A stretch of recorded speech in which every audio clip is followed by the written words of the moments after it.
ఆలోచించి ఓటు వేయాలి. ఉపాధ్యాయుల సమస్యల మీద ఒక కమిట్మెంట్తో, అంకిత భావంతో భారతీయ జనతా పార్టీ ఉంది కాబట్టి మేము ఉపాధ్యాయులకు సంబంధించినటువంటి 2 స్థానాలు కూడా భారతీయ జనతా పార్టీ తరఫున పోటీ చేస్తూ ఉన్నాం. తప్పకుండా ఈ 2 స్థానాలు, అదేవిధంగా పట్టభద్రుల నిధి నుంచి పోటీ చేస్తున్నటువంటి 3వ స్థానం కూడా మేము గెలిచి ఈరోజు తెలంగాణ భవిష్యత్తుకు భారతీయ జనతా పార్టీ తరఫున కట్టుబడి ఉంటాము. ఈ ఎన్నికలు తెలంగాణ భవిష్యత్తును నిర్దేశించేటువంటి ఎన్నికలు కానున్నాయి. ఎందుకంటే 500 మండలాల్లో ఎన్నికలు జరుగుతూ ఉన్నాయి. సుమారు 80 అసెంబ్లీ నియోజకవర్గాల్లో ఎన్నికలు జరుగుతూ ఉన్నాయి. హైదరాబాదు, కొంతపాటు రంగారెడ్డి, మహబూబ్నగర్ ఉమ్మడి జిల్లా వదిలేస్తే తెలంగాణ వ్యాప్తంగా ఎన్నికలు జరుగుతూ ఉన్నాయి. భద్రాచలం నుంచి మొదలు పెడితే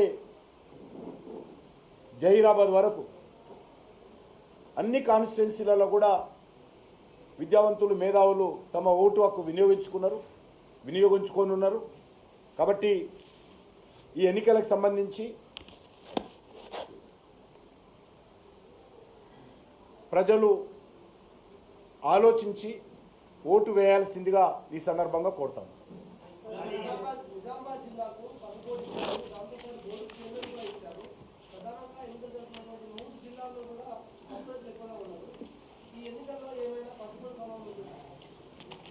తప్పకుండా ఇక్కడ ఉన్నటువంటి రైతాంగం ఎవరైతే ఉన్నారో గత 20-25 సంవత్సరాలుగా పసుపు బోర్డు కావాలని నేను విద్యార్థిగా ఉన్నప్పుడు ఇక్కడికి వచ్చేవాడిని.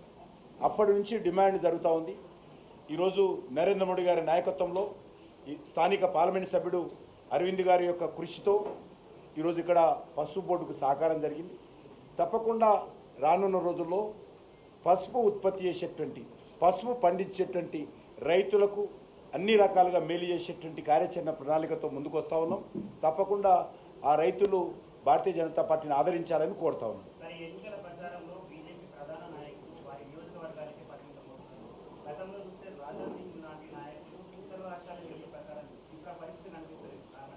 అందరు తిరుగుతున్నారు. ఎవరు తిరుగుతలేరు? మీకు లిస్ట్ ఇస్తాం, ఎవరెవరు ఎక్కడ తిరుగుతారో మొత్తం లిస్ట్ ఇస్తాం.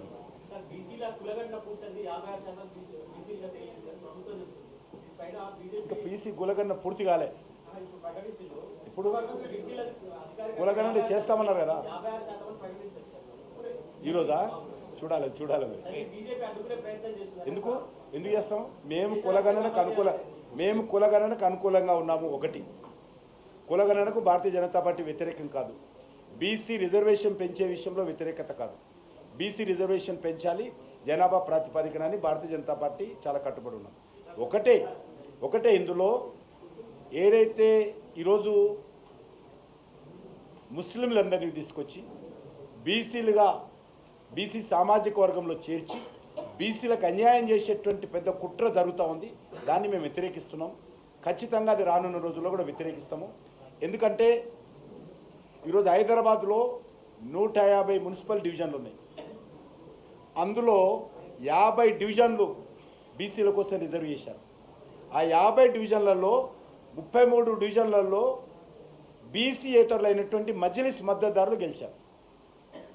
బీసీయేతరులైనటువంటి బీసీలకు రావాల్సినటువంటి 50 సీట్లలో 33 సీట్లలో బీసీయేతరులైనటువంటి మజ్లిస్ పార్టీ మద్దతుదారులు గెలిచారు. కాబట్టి ఆ రకంగా తెలంగాణ వ్యాప్తంగా భవిష్యత్తులో బీసీల భవిష్యత్తు అంధకారం చేయకూడదు అనేటువంటి విషయం మాత్రమే మేము అడుగుతున్నాం తప్ప బీసీ జనాభా సేకరణ కానీ, బీసీ జనాభా ప్రాతిపదికన బీసీల యొక్క రిజర్వేషన్ పెంచే విషయంలో కానీ భారతీయ జనతా పార్టీ పూర్తి మద్దతు ఇస్తుంది.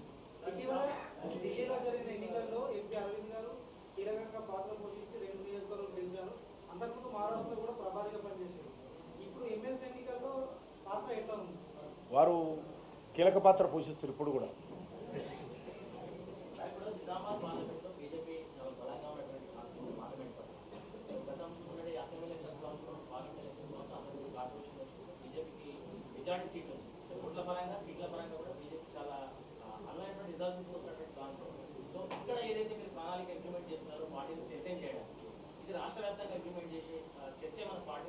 డెఫినెట్గా రాష్ట్ర వ్యాప్తంగా పార్టీని పటిష్టం చేసేటువంటి కార్యాచరణ ప్రణాళిక రూపొందిస్తున్నాం. ఇటీవలనే మేము పార్టీ గ్రామ స్థాయి నుంచి కూడా పోలింగ్ బూత్ స్థాయి నుంచి కూడా కొత్త కమిటీలు వేసుకున్నాం. మండల కమిటీలు మండల అధ్యక్షులుగా నియామకం జరిగింది, పూర్తి స్థాయి కమిటీలు ఇప్పుడు వేసుకుంటాం. జిల్లా అధ్యక్షుల నియామకం అండర్ ప్రాసెస్లో ఉంది, కొన్ని పూర్తయినాయి. మేము ఇప్పుడు గత పార్లమెంట్ ఎన్నికలు అయిన తర్వాత ఈ 7 నెలలుగా సంస్థాగత విషయంలోనే దృష్టి పెట్టాము. ఈ యొక్క శాసన మండలి ఎన్నికల తర్వాత ఒక నెల రోజుల లోపల మా సంస్థాగత పర్వం పూర్తవుతుంది.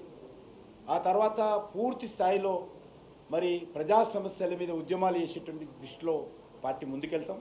ఇప్పుడు మేము కొత్త యువతను పోలింగ్ బూత్ కమిటీలో కానీ, మండల కమిటీలో కానీ, మిగతా జిల్లా కమిటీలు కానీ, వివిధ మా అనుబంధ సంఘాలైనటువంటి మోర్చాల కమిటీలు కానీ చాలా పటిష్టం చేసుకుంటాం. చేసుకున్న తర్వాత ఖచ్చితంగా తెలంగాణ వ్యాప్తంగా కూడా మేము ప్రజా సమస్యల మీద చాలా పెద్ద ఎత్తున ప్రజలకు అండగా నిలబడేటువంటి కార్యక్రమం, ఉద్యమాలు నిర్మాణం చేసేటువంటి కార్యక్రమం చేపడతాం. ఎవడన్నాడు వాడు అంటున్నాడు. చాలా తప్పది, అది తప్పుడు ప్రచారం చేస్తున్నారు వాళ్ళు. నేను ఒకటే అడుగుతా ఉన్నాను, ఆ రకంగా ప్రకటించేటువంటి కొంతమంది రాజకీయ నాయకులు ఎవరైనా మాట్లాడితే ఏ రోజైనా సరే బీఆర్ఎస్ తోటి భారతీయ జనతా పార్టీ ఏ రోజైనా ఒక్క సంఘటన కలిసిన సంఘటన చెప్పింది.